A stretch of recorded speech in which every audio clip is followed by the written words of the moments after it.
Olá pessoal, sejam bem-vindos ao Rocha Finanças. Hoje vamos conversar sobre o ETF de Bitcoin.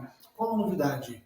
Não sei se todos estão acompanhando, mas na semana que passou, a SEC, que é o órgão que regula os ativos imobiliários dos Estados Unidos, aprovou esse veículo, o ETF de Bitcoin.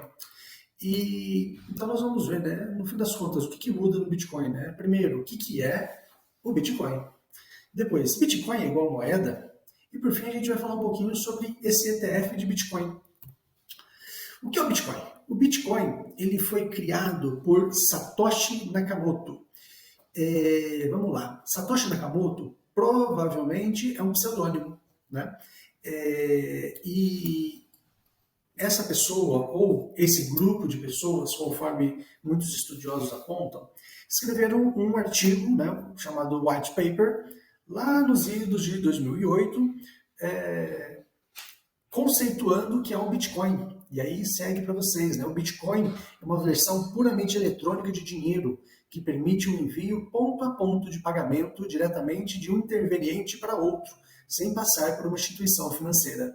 Quer dizer, é como se você mandasse uma informação, um dinheiro eletrônico, né? Você fizesse um Pix para uma outra pessoa sem ter que passar para o banco. Quer dizer, da sua carteira, uma carteira digital, é verdade, mas para outra pessoa. Como se você estivesse pegando uma nota e entregando para uma outra pessoa. Só que, vamos lembrar, no mundo digital, o Ctrl+C, Ctrl+V existe, né? Quer dizer, a gente pode copiar qualquer coisa.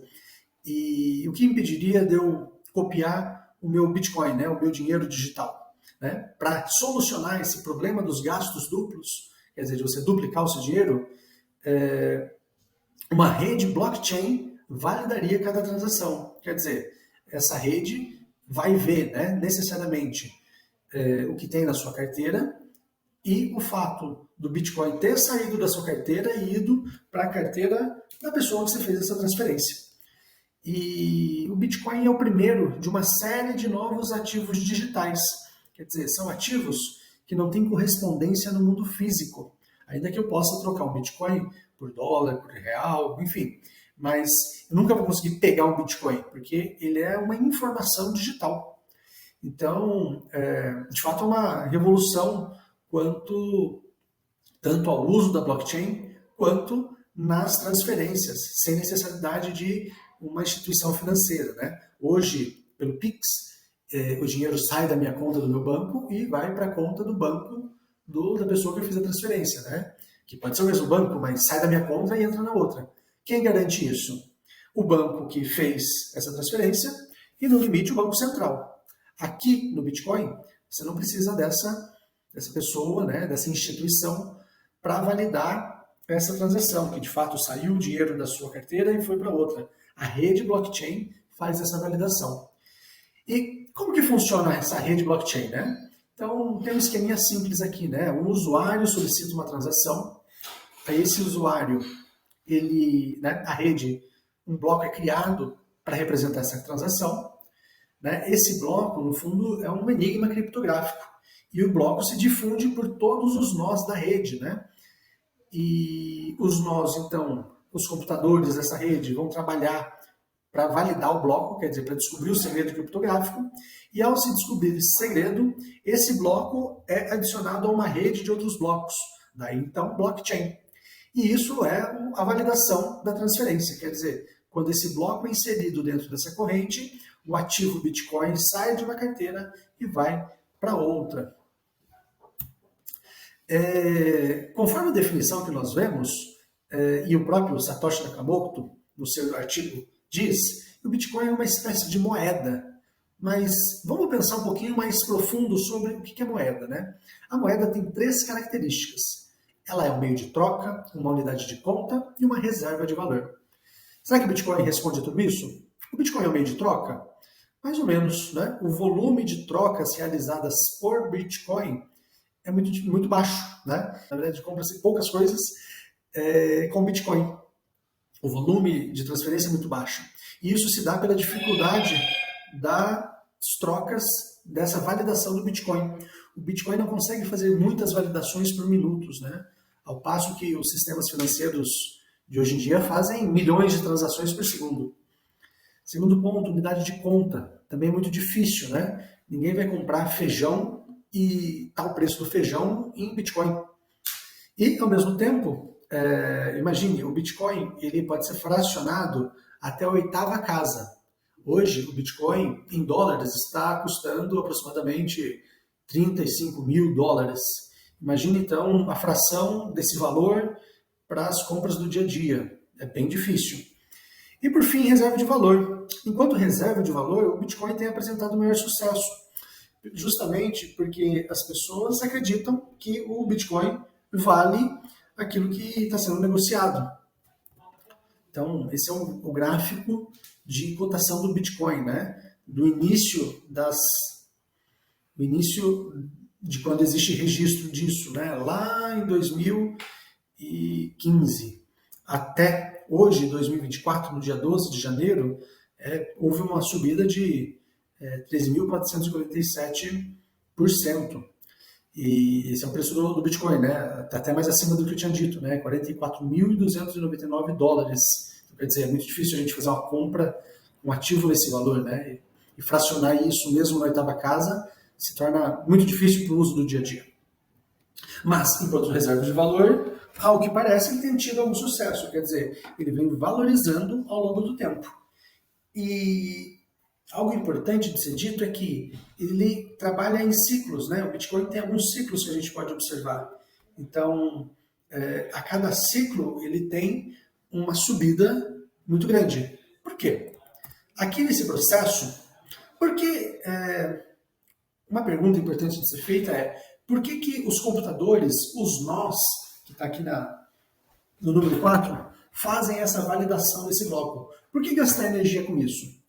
A resposta é porque a cada validação, os nós que trabalharam nesse processo ganham uma recompensa. E essa recompensa é uma fração do Bitcoin. Só que, ao longo do tempo, na programação desse Bitcoin, essa recompensa vai se diminuindo pela metade a cada aproximadamente 4 anos. Então, se percebemos bem aqui, cada ciclo do Bitcoin dura por volta de 4 anos. Então, um ciclo de alta do Bitcoin começou lá em 2021, quando houve um halving, que o pessoal chama, que é essa diminuição pela metade da recompensa pela mineração, né, pela validação da blockchain. E esse ano, em 2024, há uma expectativa de outro halving. Então, que olhando no gráfico, se o passado rimar com o presente, se repetir o mesmo padrão, deve haver um crescimento do valor do Bitcoin quase que exponencial. E muita gente espera por isso, né? E aí, recentemente, na semana passada, a SEC, o órgão do governo que regulamenta os ativos imobiliários, aprovou o ETF de Bitcoin. Um ETF, uma Exchange Traded Fund, é um fundo de investimentos negociado de bolsas de valores. E, nesse caso, ele espelha a performance de um certo benchmark, né, que é um indicador de referência. No caso, foi aprovado um ETF de Bitcoin chamado Spot, quer dizer, em que ele vai negociar Bitcoins de verdade. Até então, lá nos Estados Unidos, existiam ETFs de contratos futuros de Bitcoin, mas a gente não precisa entrar nisso. E isso causou um certo alvoroço no mercado. Ao mesmo tempo, algo interessante de se notar é que já existem ETFs de Bitcoin no Brasil, desde 2021. Então, esse é um dado interessante, né? Mas qual que é a diferença da aprovação no Brasil, em 2021, para os Estados Unidos agora? O volume, né? O Brasil é um mercado financeiro muito pequeno, que, embora esteja conectado, não tem o tamanho de todo o mercado financeiro americano, né? O mercado financeiro americano representa aproximadamente 52% de todo o mercado financeiro. O papel do Bitcoin na carteira. Aqui está uma imagem que eu gosto bastante, né? Que é um halter daqueles de fazer exercício desbalanceado. Quer dizer, muito peso de um lado e só um pezinho do outro. Por que isso? Isso é uma estratégia sistematizada por um mega trader chamado Nassim Taleb, né? E a proposta dele é que haja muito peso numa parte muito segura da sua carteira de investimento, né? uma carteira um pouco mais conservadora, que não te dê grandes sustos, mas que você, ainda assim, vale a pena se expor a ativos de maior risco, porque há uma proporcionalidade entre o risco e o retorno. Quer dizer, se um ativo de muito risco dá certo, o ganho que se tem, pode chegar a ser exponencial.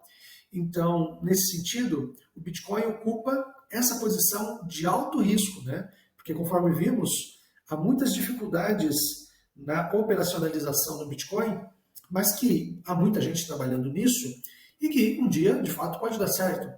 Então, é interessante que haja uma pequena exposição da sua carteira de investimentos a esse ativo. Poxa, mas quanto isso deve acontecer? Bom, isso eu não posso dizer, cada um tem a sua resposta, cada um tem o seu perfil. Mas eu posso te ajudar a entender melhor todo esse mercado, a te ensinar como montar uma carteira de investimento, te dar as informações mais relevantes, mais importantes para a sua tomada de decisão, para que, de fato, você tenha a sua carteira de investimentos na mão, porque você tem a rédea das situações, né? Investir é uma atitude de gente grande, né? É como ir ao médico, como levar o carro para o conserto, é algo para toda a vida e é algo que a gente tem que ter ciência do que está fazendo. Não pode investir em nenhum tipo de ativo que você não conheça, né? Nada aqui é uma recomendação, a não ser que se estude e eu posso te ajudar nesse processo com a minha mentoria, tá bom? Então, muito obrigado. Essas são as minhas redes sociais. Se você quiser bater um papo sobre finanças pessoais, sobre investimentos, fico à disposição. Espero o seu contato. Um abraço e até mais. Tchau, tchau.